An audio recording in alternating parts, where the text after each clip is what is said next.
Good morning, good afternoon, good evening, wherever you may be this wonderful day. I'd like to welcome you to the Gulf International panel for today, International Forums panel today, in which the topic really is everyone agrees the Strait of Hormuz must remain open. What no one agrees on is how to keep it open.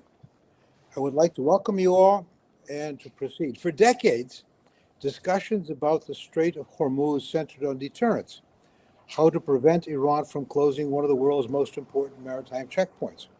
Quite obviously, deterrence failed.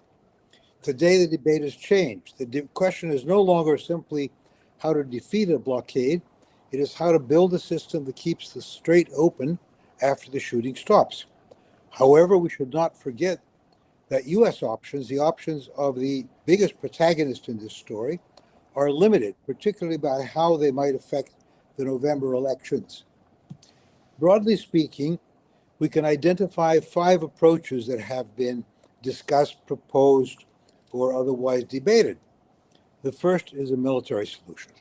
We should use overwhelming naval and air power to guarantee freedom of navigation, escort commercial shipping, suppress mines, missiles, and drones, and convince Tehran that interference will always cost more than it gains.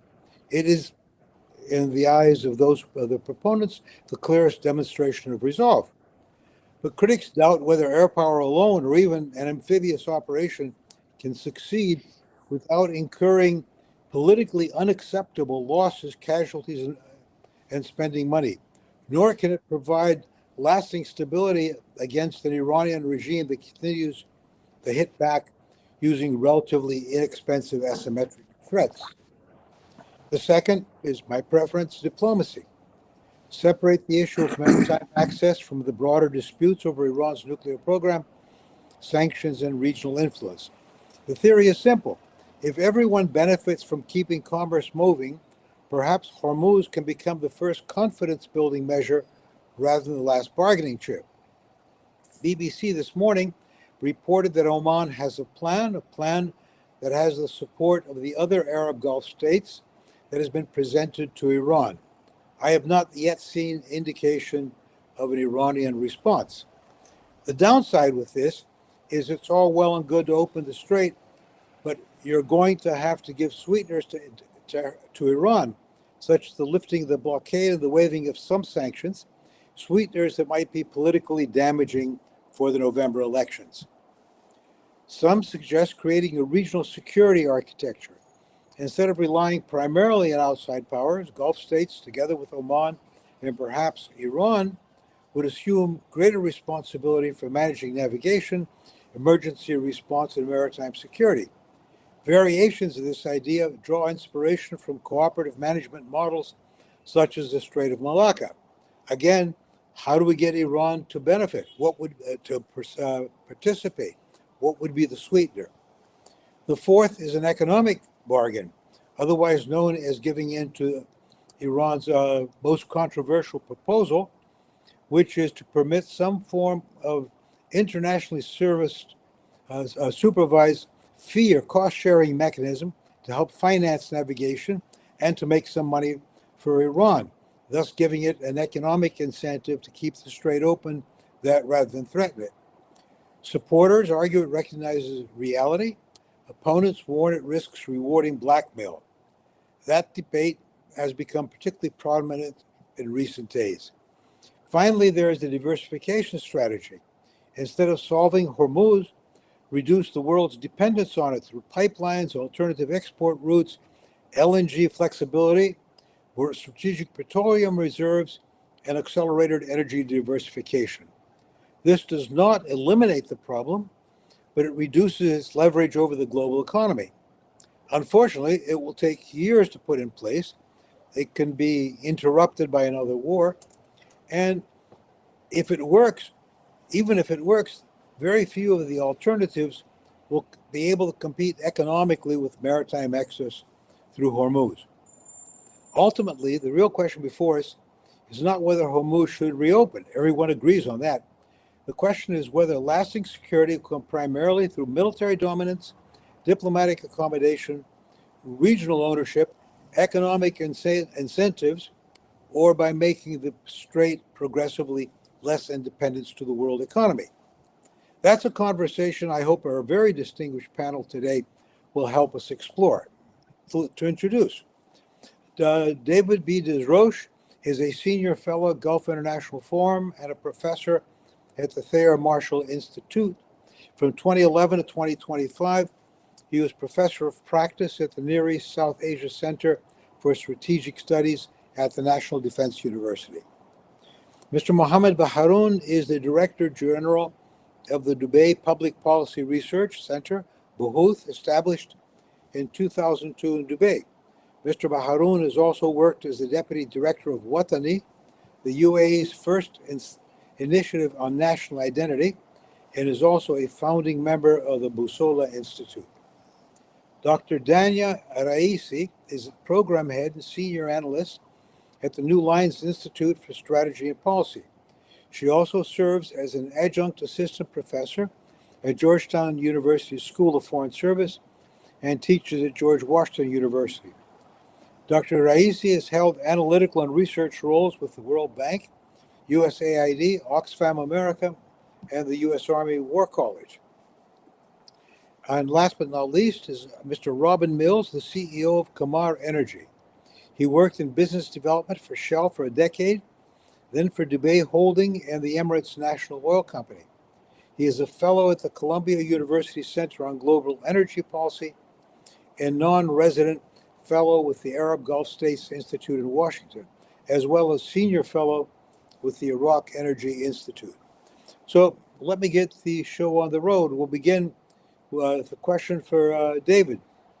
David, the United States has expanded military operations in response to the closure of the Strait of Hormuz and attacks on regional shipping. At this stage, what is Washington ultimately trying or hoping to achieve?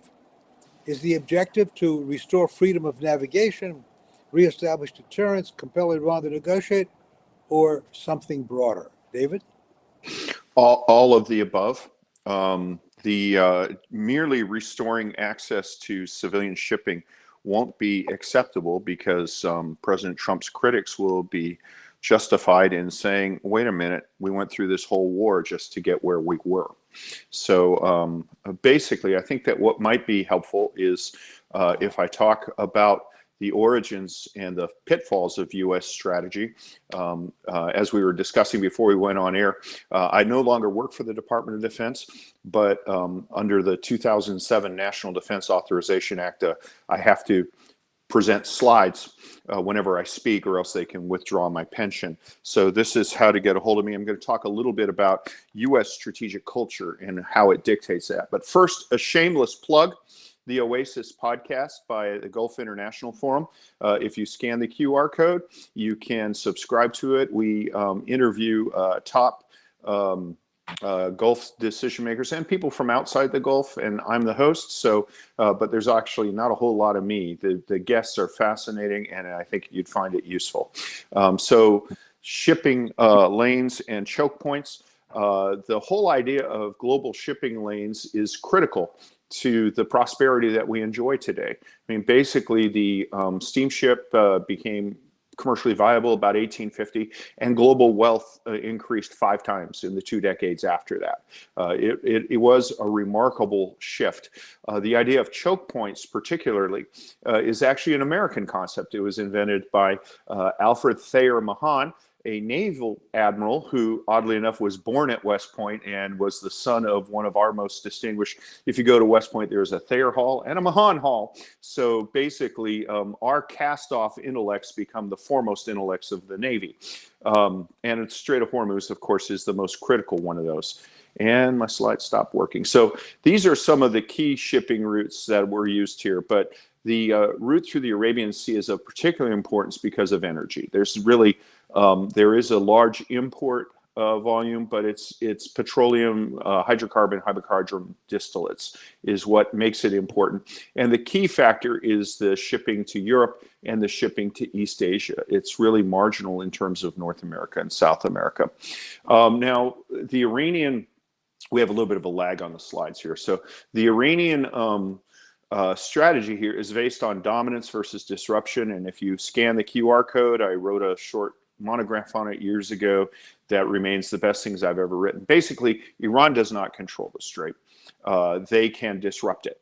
They cannot ensure that their chosen traffic goes through. And the metaphor is not anything military. It's the Tylenol poisoning event of the 1980s, which you see here, where Tylenol, a commercial painkiller, was 2 bottles of it were poisoned, and there were about 8 million bottles of Tylenol on the shelves in the United States at the time. All 8 million bottles had to be pulled off the shelf and destroyed. Iran has done the same thing here by merely threatening to attack neutral civilian shipping, and it has to be raised here that Iran's strategy is predicated on attacking civilian shipping. Their entire national strategy is, in essence, a war crime. But what that has done is destabilize the commercial maritime insurance market and made it commercially risky for ships to go through. Some national-owned ships, which do not require maritime insurance, have been able to transit the strait, albeit with significant planning and protection.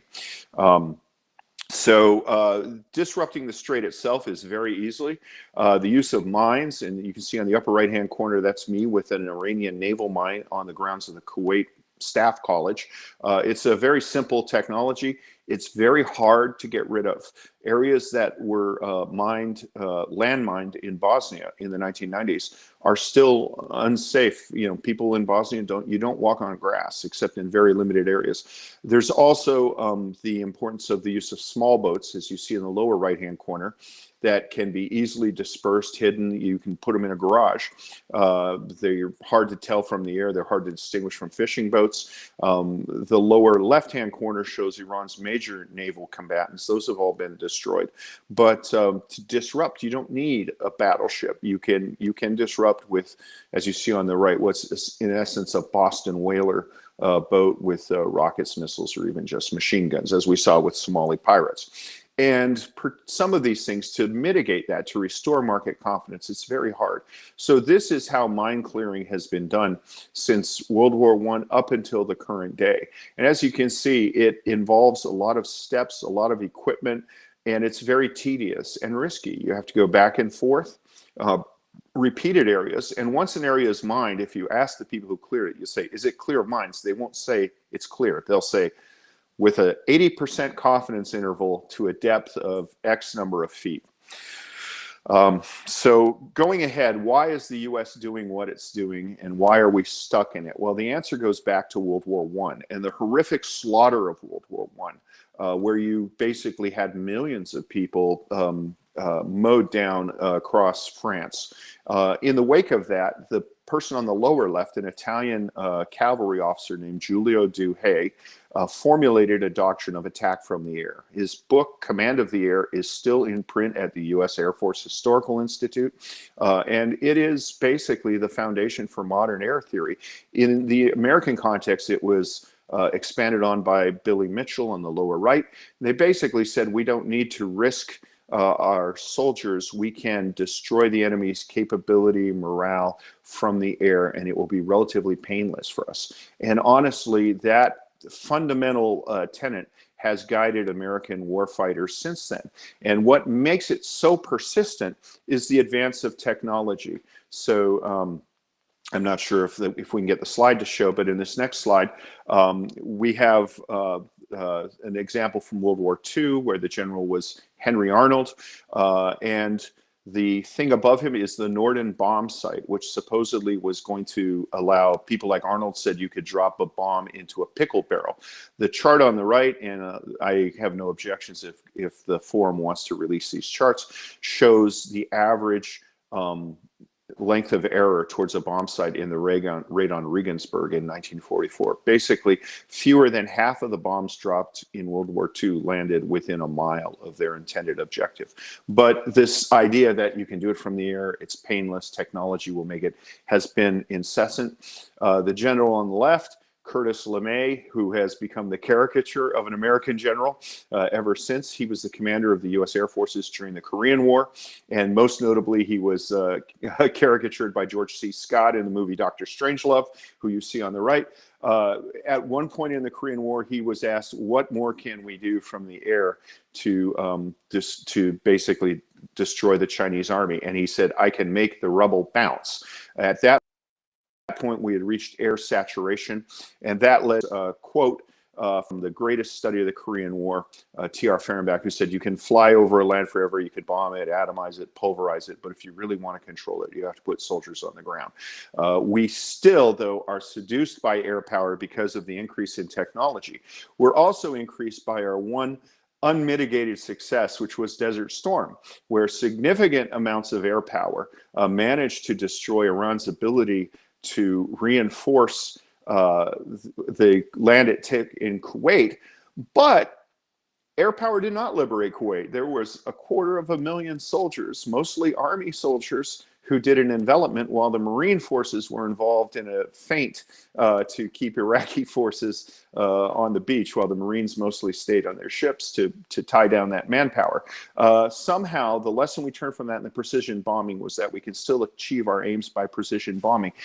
If you look closely at the record over Desert Storm, you'll see, though, that at part of the war, we turned to scud hunting because of Iraqi missile attacks on Riyadh and Doha and other places.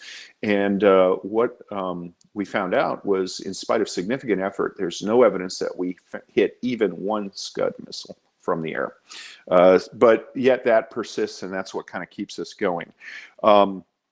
The closest analog to what we're doing here is the war in Kosovo to stop the Muslim genocide, the NATO war. And what we saw in there was what was originally intended as a limited air-only operation directed against the Serbian police. If we could show the slides here, this would be useful.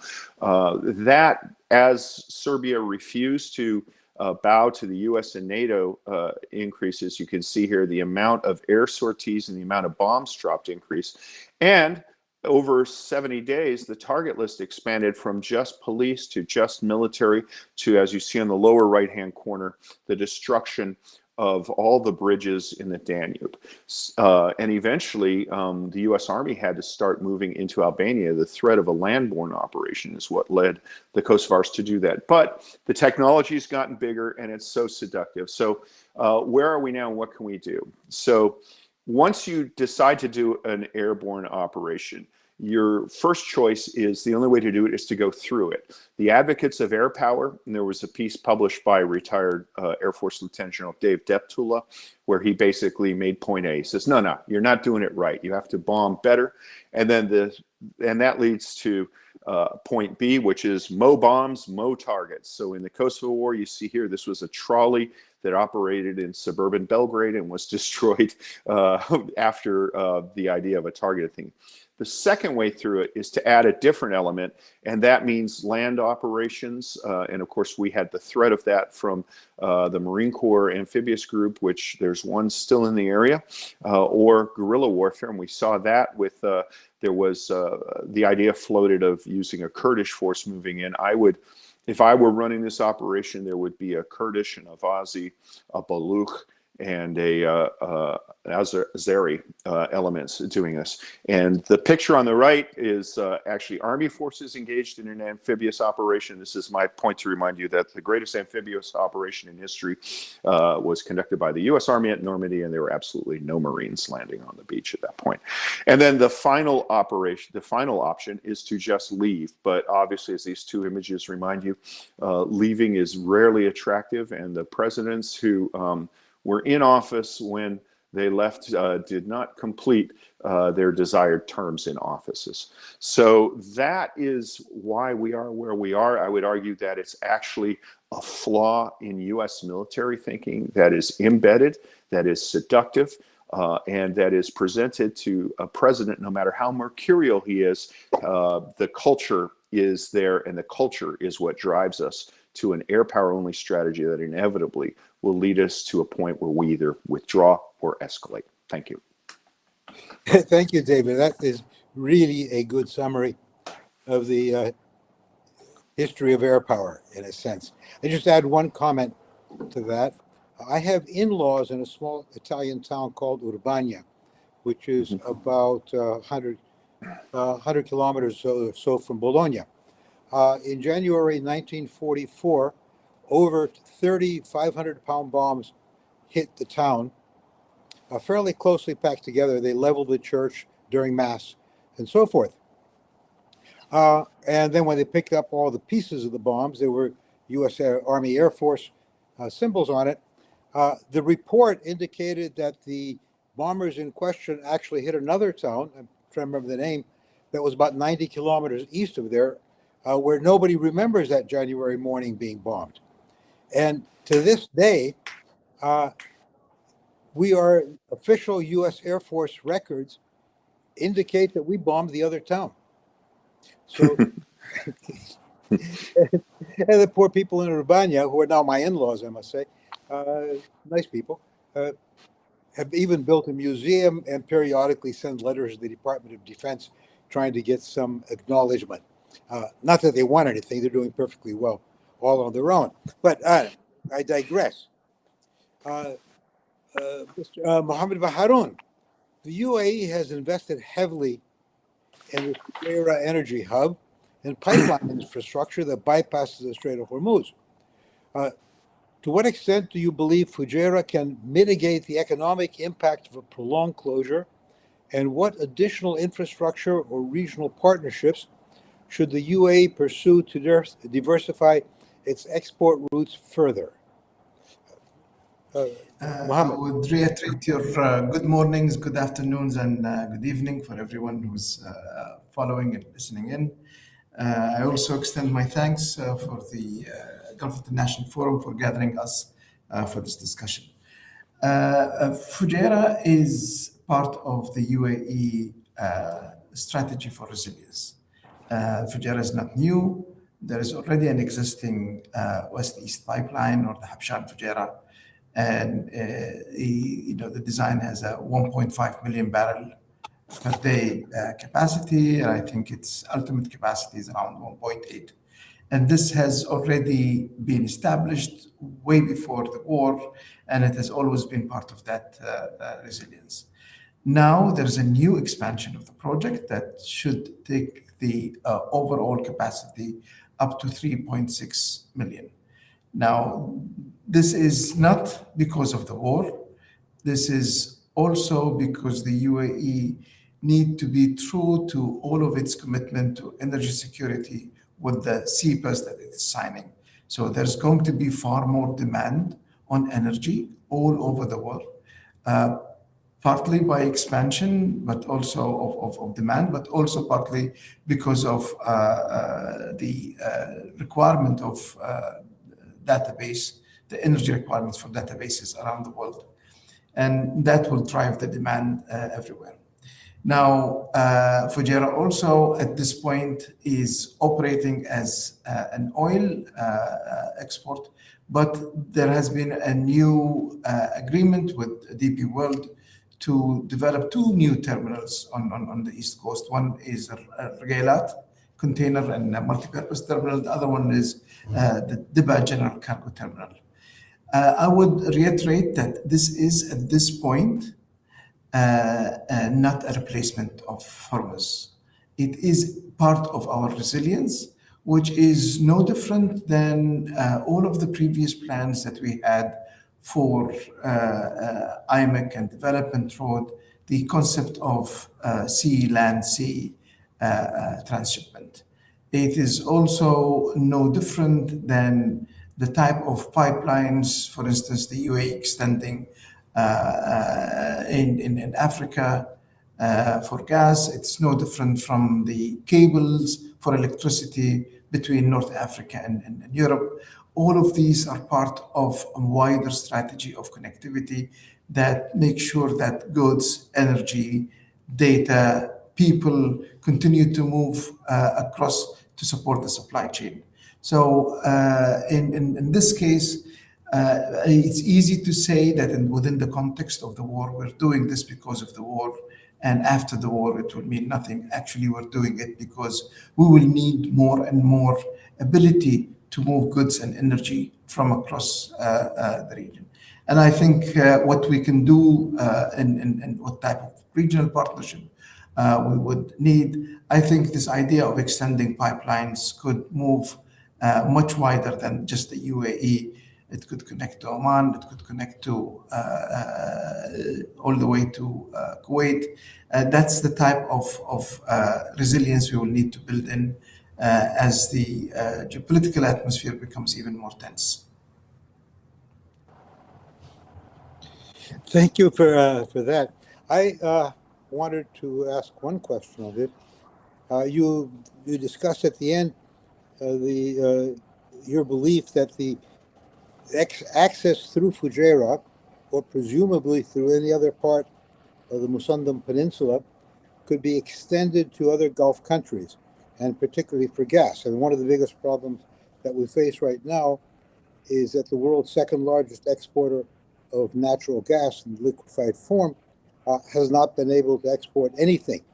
Do you believe it would be economically and politically feasible the way to do a bypass through Fujairah, perhaps by constructing a liquefaction plant on the Gulf of Oman in Fujairah, or not? I think those would be plausible in the future. I think we've already have the Dolphin project that connects Qatar, UAE, and Oman. So the plausibility is already there. It can be. I mean, there is a need for more investment. And I think it is not totally unplausible to do this. Yes, the risk will continue to be there. And I'm sure that Robin would add far more to this than I do. But the risk continues to be there because of the ability to attack any sort of pipeline. I mean, we've already had threats to subsea cables, the data cables, which is far away from the surface cables. The pipelines for either oil and gas. So that threat will continue to be. But again, the ability to do that is going to be important. And it's not because only of the Qatari gas. I mean, UAE now is expanding on its gas production. It will need to have that access, and it will be very easy to connect. If you're building an infrastructure for rail, you can use the same infrastructure to build in pipelines and cables. Thank you. Very good. Dr. Dania, with the Strait of Hormuz closed and maritime routes under pressure, attention is turned to overland corridors through Iraq and Syria. Historically, they've existed. We had TAP line. We had lines from Iraq to the Mediterranean. Can these routes realistically absorb a meaningful share of Gulf trade in the near term? And what are the obstacles, political, security, and logistical, to making them work? Yeah, that's a very good question. The short answer to the question is those alternative trading routes cannot replace the importance and the significance of the Strait of Hormuz, but they can help in absorbing and reducing the impacts that the Strait of Hormuz has produced on several Gulf countries. But let me just quickly set the stage on where we are on these alternative routes. First, Iraq, as we probably know, has been implementing the TIR Convention's road framework since April 2025. Roughly, we have around 1,400 trucks every day entering Syria from Iraq. We have also recently learned about the Kirkuk-Ben Yas trade corridor between Iraq and Syria. That's also significant for the region. So this is what's happening right now. On the other hand, some of the existing corridors that are being built right now in the regions, the Iraq Development Road, this is one of the major projects in Iraq. It starts at the Grand Pau port and then go to Turkey and then Europe. The World Bank has allocated around $900 million to upgrade Iraq road networks and connections. It connects Iraq to Turkey and Syria and Jordan, but the problems remain that the framework, the structure of the pipeline yet stalled. So this is one of the obstacles for any alternatives, projects. We also know about the 500-kilometer Syria corridor that start from Bab al-Hawa through Aleppo, Damascus, and Daraa to Jordan-Nasib crossings, plus Turkey, Jordan-Syria also corridor, the north-south kind of corridor that have been discussed in April, but eventually we haven't seen yet like the operational of these corridors. And finally, we have another proposals here, the Basra Haditha extension, which is an extension to the existing Jordan Al-Aqaba and Syria Banyas. Those are also proposals to extend the existing pipeline. So those are all alternatives. But as you mentioned at the beginning of this meeting here, we have not yet seen operational for these corridors, and hence why I argued that these are mostly alternatives, ways to absorb the negative impacts or the disruptions that the closure of Strait of Hormuz has implemented. An alternative also important corridor, and we wrote at the New Lines Institute, we wrote a report about it, which is called the Four Seas report. I'm one of the authors on that report, which is connecting the four major seas in the region, the Mediterranean, the Caspian, the Red Sea, and the Black Sea. And it's essentially creating a new corridor where it starts in Syria, so Syria becoming the energy hub. It goes through the Gulf countries, passing through Saudi Arabia and the other Gulf countries, and going through Turkey. It's similar to the IMAC, it just does not include Israel as part of the project. So this is kind of the main difference. And this is already part of the Four Seas project is happening. We learn about the Kirkuk-Banyas transit corridor. It's already, was between the Iraqi and Syria, there was a sign of the MOU, and there is already work in the progress on this. So some of this existing Four Seas project is going through.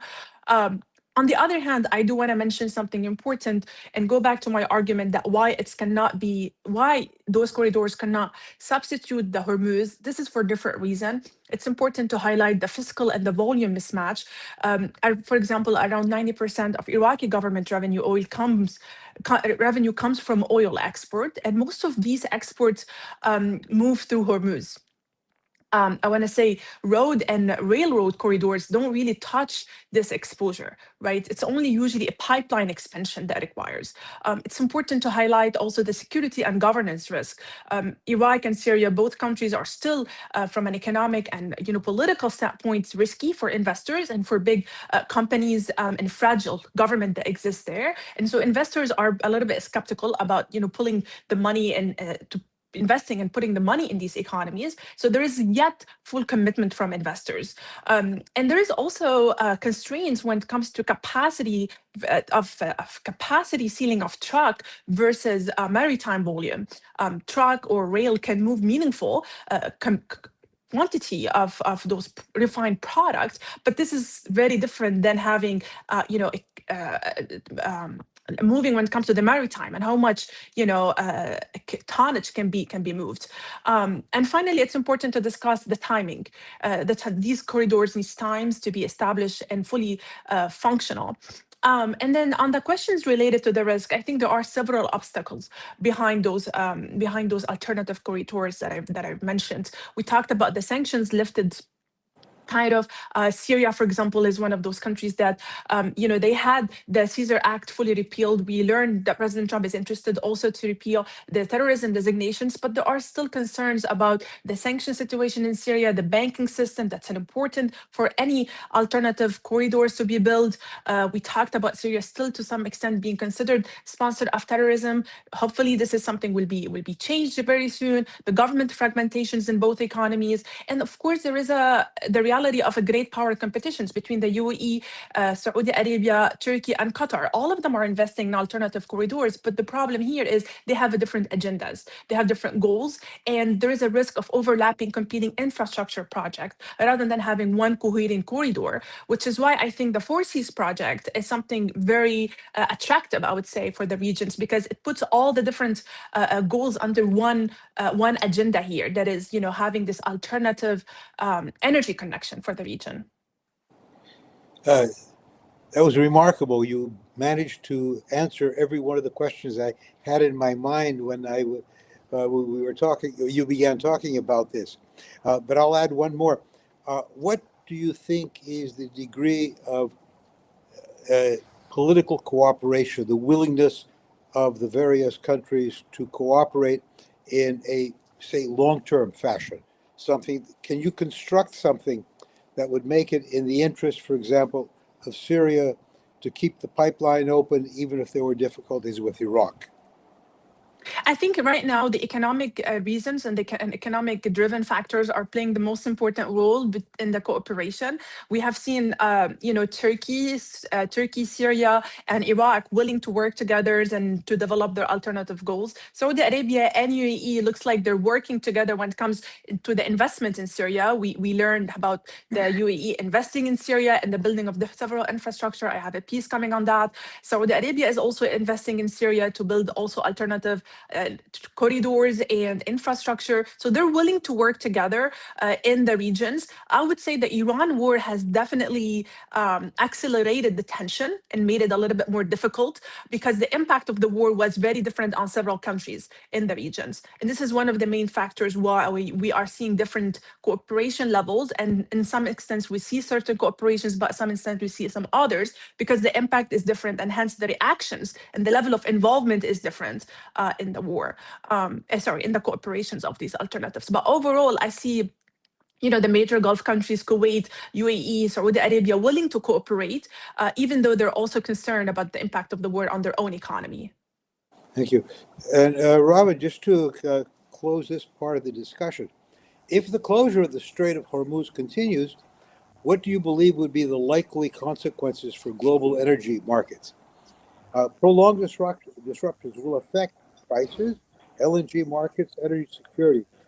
At what point do temporary price shocks become a broader structural change to the global economy, and what sort of effects would that have? So I think we should begin by observing that, two very important things.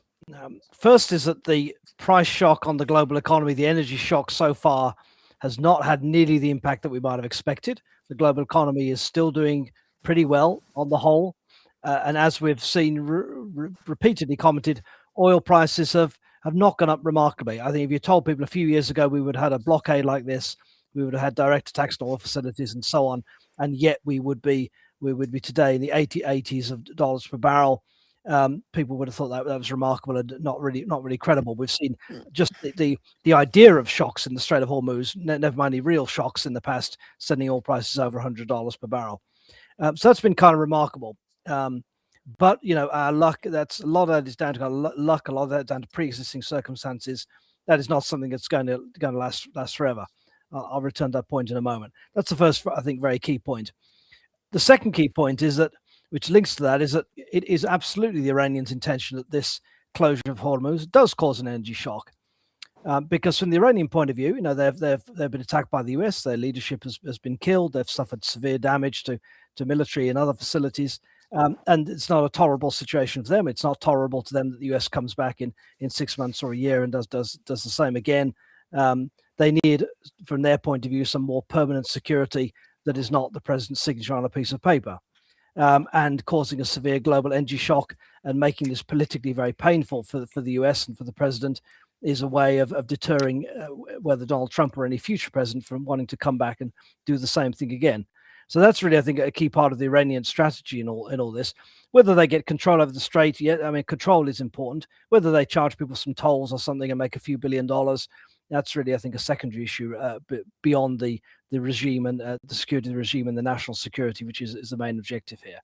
So let's say that the Iranian intent is absolutely that this should be a very painful economic shock to the world, and that hasn't happened yet. However, if we continue in this same situation where there is very little oil transit in and out of the strait, a few million barrels per day at most, whereas pre-war we were getting at 20 million barrels per day. Yes, we have bypass pipelines. We have the Fujairah pipeline. We have the Saudi pipeline to Yanbu, but those are carrying 5 million barrels a day or so in total, so a quarter of what we had total going out of the Gulf pre-war. The other pipelines that our other speakers have discussed very capably. Those are very important, but those are coming online. The first one by 2027, the others not for two to 3 years at least. So there's no real short-term solution. A little bit of short-term relief maybe, but no short-term solution to this. And then we have all the other commodities that come out in and out of the Gulf. We have, of course, liquefied natural gas, which cannot go through pipelines, which is cut off entirely. We have all the key petrochemical commodities. We have fertilizers. We have helium, crucial for chip making. We have methanol, crucial chemical input. All kind of things like this, which are interrupted and not easily going to be rerouted. And then the oil side. I mean, I think we've had a ceasefire, of course, during the war. We then had a return to fighting. Now things have gone quiet again. But the oil situation has only continued to deteriorate. So the US, bought itself some time with the ceasefire, but did not really use that time constructively to improve the oil situation. There were the shuttles that went in and out of the Gulf and that did somewhat improve the oil flows, but nowhere near back to pre-war levels. And so oil stocks have continued drawing globally. There can be some debate over the US Strategic Petroleum Reserve, how close it is to the minimum operational level, but it's down to historic lows.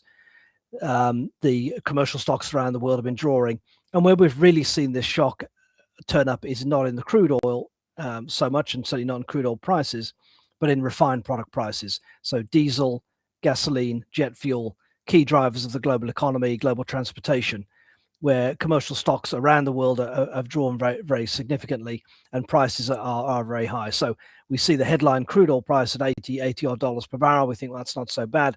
But if you look at the diesel, gasoline, jet fuel prices, they are somewhere between $160 to $180 per barrel. So that's where the shock is really being felt, and that is something that obviously consumers feel. Now, so far that hasn't maybe affected the US consumer too much, but it has certainly affected countries in Asia. It's affected lower income consumers much more severely, and that will just continue to get worse until there is some kind of return to something like pre-war normal levels of oil flows in and out of the Gulf. And as Dave started off by saying, just hitting one tanker, two tankers now and again is enough to deter almost everybody else from sailing. There was one very entrepreneurial, risk-taking Greek shipping firm which was daring to go through the strait. Now a couple of its tankers have been hit, and another one has been towed into Iranian waters. So the Iranians have made it pretty clear that they will go after those who are still risking going through the Strait of Hormuz. And then, of course, in the latest news, also the Houthi blockade, or at least part blockade of the Bab el-Mandeb, cutting off another important shipping route, which the Saudis were using to get their oil out to Asia. But we've talked a lot about Hormuz here. That's vital, of course. But I think we should also say, even if we have a faultless solution to transit through Hormuz, we have alternative pipelines all built. We have rail lines, or whatever we need to do to bypass it. Energy facilities in the Gulf remain very vulnerable to Iranian missiles, drones, other attacks. And we've had a reminder of that too over the past few days. Houthi attacks on Saudi oil facilities, drones launched from Iraqi territory by Iran-aligned groups hitting Abqaiq oil processing facility in eastern Saudi Arabia. So there are plenty of other ways the Iranians can damage energy transit, energy production in the region, even if there are some solutions on the narrow issue of transit through the strait. The other factors that, as you mentioned, the Houthis, that also affect what happens, so border wars, Kurdish rebellions, things like that can also interfere with anything else. We simply don't have time. As a matter of fact, I got to stop talking because we really don't have that much time left. So I'm not going to ask you to speak quickly, but succinctly, if you can, on the next questions. David, the attacks have once again exposed the vulnerability of Gulf energy infrastructure. What practical steps should GCC states take to strengthen the protection of their ports or pipelines, desalination facilities, as well as energy infrastructure? And should, or will it be allowed to play a role? Will the United States be allowed to play a role in building a more integrated regional defense architecture after what I see as a considerable amount of resentment against the U.S. for dragging them into a war that they didn't want to? David? Yeah. So one of the neglected aspects was passive infrastructure, hardening facilities. If you look, for example, at the Abqaiq refinery, you can't harden really oil storage facilities, but for drones, if you put, say, chain link fencing around the distillation towers, which are the key thing that are hard to replace, you can defeat most drones. You can't defeat a ballistic missile. At the end of the day, though, this is a disruptive threat, and really the only way to deal with that is through deterrence, and what that means is punishment. So the pain of disruption that it inflicts is so disproportionate to the cost of disrupting that you have to have an overwhelming response. It's more like a law enforcement thing where, if you're trying to keep cars from being vandalized in a supermarket parking lot, you can't really protect every car from being vandalized, but you can incarcerate somebody who vandalizes cars for 5 years and then they'll stop doing it. So it's not really a military problem. It's more of a psychological statecraft problem. The United States is not very well suited for that. But as in our domestic law enforcement, we're very good at punishing things in a manner that sometimes is unrelated to the policy objective. And I think that the options that President Trump is considering are probably leaning more towards the punishment spectrum, both because of the inherent problems of Iran's disruptive strategy, as well as, again, he's caught in the air power trap that all American presidents fall prey to. Probably about right. I am a voter more in favor of letting people in my old job try and solve this, because I just don't know how you can protect all these facilities against an angry, resentful, big country that can keep hitting no matter what. Mohammed, beyond energy exports, Gulf economies have spent the past decade investing in the incoming in tourism, logistics, advanced manufacturing, AI, and financial services. Can the Gulf states collectively protect this diversification from prolonged regional instability? And would economic integration strengthen the Gulf's resilience during future crises? Well, I think economic integration actually has strengthened the GCC. I mean, if you look during the war, we've got GCC countries activating fast-track customs and logistics mechanisms. They are allowing priority cargo, for instance, to move across GCC borders, minimal delay. They've got priority lanes for food, medicine.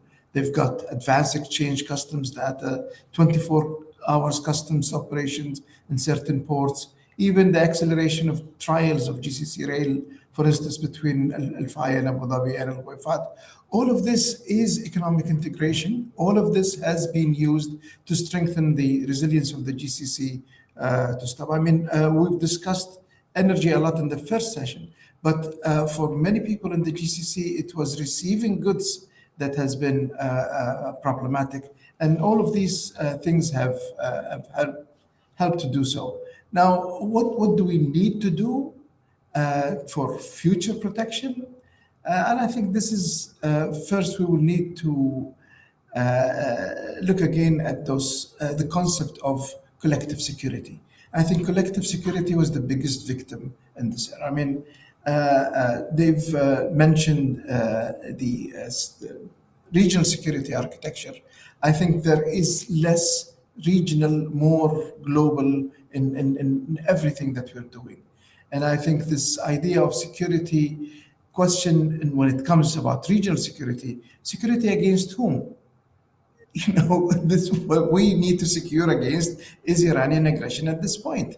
So to what extent can regional security be from Iran, be with Iran? And I think this is a question that the Iranians keep saying, we need regional security architecture, but they're not addressing where is the security, securing us from what. Another solution is what has already been mentioned several times, is these corridors. Those corridorization is an important way, not only in connecting GCC countries with each other, but connecting the GCC countries with the world. A lot of people talk about IMEC as part of, serving Israel. It's not serving Israel. IMEC is between India and Europe. Be it the GCC countries, be it Jordan, be it Israel, all of these are in the middle as a transit point. But it's not about Israel, it's not about Jordan, it's not about Saudi Arabia. There's a country like India that produces a lot of goods. There's countries in Europe that needs those goods and got the purchasing capacity. That's the whole idea. So I think more corridors is going to add to the ability for us to continue to be exchanging. And I think it's not going to be, just land, sea.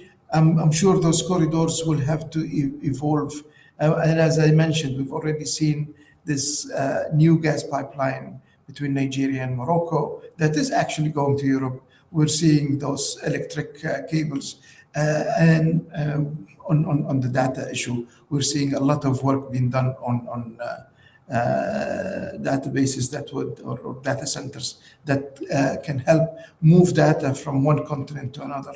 All of this is corridorization, be it digital or physical. Dr. Dania, you gave us a very detailed picture of all the diversification going on in the Upper Gulf region, in the Levant, and so forth. Let me ask you more of a philosophical question. If you can make this work, or can you make it work in such a way that it will actually improve the political relationships, social relationships of the countries of the Levant and in their relationship with the peninsula? I think the short answer to the question is yes. I think these corridors that are being built, if we can build them and we can actually fund them and have them, on the being operationalized, I think these projects will definitely increase connectivity, will definitely give us the option to be less dependent on the Strait of Hormuz. And I really like the idea of, the Iran, how they are dominating. I really like this analogy to become less dependent on the Iran dominations of the Strait of Hormuz. This significantly will be important. I think this crisis that we are passing through with the Strait of Hormuz really gave different countries that depend on the Strait of Hormuz the importance and the political strategic importance to start thinking about the importance of diversification. I think all countries in the regions knew how important it is to diversify, but they did not have, I would say, the political will or the political heart to actually prioritize those projects and the importance of connectivity. I think this is something we are learning about it, and I think we are seeing a high momentums and accelerations in the momentum of work these countries are going through toward, becoming independent of the Strait of Hormuz, or at least reducing the reliance on the Strait of Hormuz, if I put it in that way. Thank you. Mr. Mills, beyond the immediate market disruption, could a prolonged closure permanently reshape global energy trade? I've lost 3 bets so far as to when I thought that the straits would reopen. Too optimistic. Do you expect consumers and producers to accelerate investment in alternative supply routes, strategic reserves, renewables, or new export infrastructure? And what would that mean for the long-term strategic importance of the Gulf? So I think in the year or two running up to this crisis, we saw an interesting kind of change in narrative on energy security, and there's a lot of pushback on the decarbonisation agenda and the peak oil demand agenda of the early of 2020 or so. And the argument was, we still need hydrocarbons, we need oil and gas for energy security, they're reliable and so on. I think the current crisis has put a big hole in that theory in the minds of consumers, if you speak about consumers in Europe and in Asia, certainly. And that, of course, has encouraged them to look for alternatives. We've spoken a lot about alternative export routes and trade routes and so on. I won't belabor that. But we have certainly seen a big turn to look at all the non-hydrocarbon options, the non-oil and gas alternatives, which, bear in mind, over the past few years are becoming much more competitive, much more realistic, much more available at scale than they were anyway, right? So we have obviously renewable energy, we have solar and wind power and batteries being extremely successful. in the Gulf region, as in many other parts of the world, in China and so on as well. We have had the rise of electric vehicles. Chinese sales of new vehicles now, well over 50% of new Chinese vehicle sales are electric, and we're seeing Chinese electric vehicles turning up all over the world as well. So these are very realistic alternatives. Absolutely, consumers will turn to these, and I think they'll turn to them even more if the shock gets worse. As I said earlier, the shock to the world economy and on oil and gas prices so far not as bad as it might have been. But if this crisis drags on for 2, 3, 4 more months, then the shock will get worse and worse. And the shock on we've spoken quite a bit about oil, but the shock on liquefied natural gas, I think, is an important one, because there are a lot of alternatives to liquefied natural gas for consumers. First of all, there's other liquefied natural gas from outside the Gulf region. The US is expanding its exports enormously. There are more LNG projects in Canada, in different parts of Africa and elsewhere. So those are very realistic contenders. And then there is the rise of renewables, along with coal in Asia, which is dirty, but is for countries like Indonesia and China and India is a secure, abundant domestic fuel to as an alternative to gas. And then in South Korea, Japan, you have also tension on nuclear power. So there are plenty of alternatives there, and that is, I think, particularly worrying for the big liquefied natural gas exporter in the region, which is, of course, Qatar. So all of these are concerns. Yes, it does mean, I think, slower future demand growth for oil and for gas. Once we're out of this current crisis, it means lower prices in the longer term. And that affects different Gulf countries differently. Some, like the UAE, have seen this post-oil future coming for years, have turned their attention very much to preparing for that, economic diversification and so on, and using more domestic renewables and so on anyway. Saudi Arabia, Oman also kind of coming on that train, and other countries in the region have been much slower. And we can point, of course, to Iran itself, which as a major oil exporter, but one which has definitely not been able to embrace that economic diversification and the growth of renewables at all for various reasons. So ultimately, this is going to hurt Iran. Not a factor in Tehran's thinking right now, I'm sure, but over the next few years, that'll become apparent. Thank you. We are quickly running out of time. So I wanted to ask one question of each of you, and if you can sort of keep your answers down to a minute or two. How do you see the Gulf in a few years as a consequence of this crisis? Let's assume, just for the sake of argument, that it does get worse before it gets better. Mm-hmm. And particularly the relationship between the Arab states of the Gulf, the GCC states, Iraq, with Iran, where do they stand in the next few years? And we'll wrap it up with that. David? I showed their hand. They fired more missiles at the UAE than they have at Israel. And it's clear that they see their role as being the leaders of the region and the Arab states as being satrapies, to use a wonderful Persian term. So I think it will take regime change and a generation for Iran to be viewed as a neighbor and a trading partner rather than a potential colonizer. Mohammed? Well, I think we will possibly see a strengthening GCC. I think this diversification policies all of the GCC countries are pursuing is possibly going to put them at a much better place. They're not now reliant only on energy. They're doing far more than Iran can do. And if you just look at the point that countries like Korea, Italy, France, Egypt came to support the UAE during this is not anymore a regional issue. This is not anymore about oil. It's much bigger. It was unfortunate that we haven't seen the same collective security direction from everyone, but I think this is where we're going to. Dania?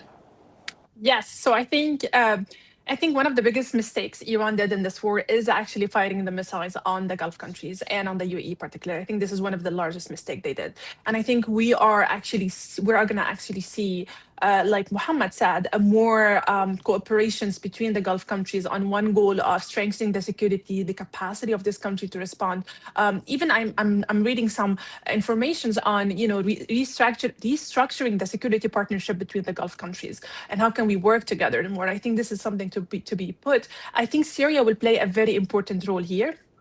Syria will become the center role from an energy perspective, but also from an economic partnerships. I think a lot of Gulf countries will partner with Syria and Iraq in order to diversify their relationship and trade relationship, which is great because before the war, there was relationships between Iran and Saudi Arabia.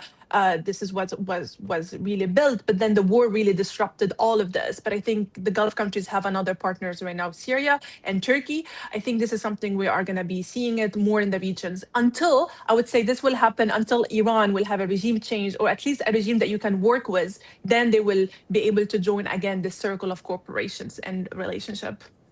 Robin? Yes, I think the other speakers have commented on Gulf integration, collective security, greater economic integration, diversification. Absolutely, all of that will happen, and that's very important. I'll just add to that the relationship with Iran. Iran is a big, powerful country under any regime, right? And actually, under a better regime and a more constructive regime, it would be more powerful. And at some point, there has to be a relationship that works between the GCC and Iran. And hopefully a constructive one.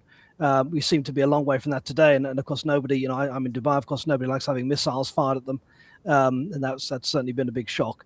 But at some point, and hopefully under whether it's this regime that changes its nature over time, or whether it's a completely different regime, but there needs to be a constructive relationship there. Well, thank you all very, very much. There was so much more we could have talked about in this session, but I think it's really good food for thought for all of us as we look into the future. Thank you all very much, and we'll see you at the next event. Thank you. Thank you.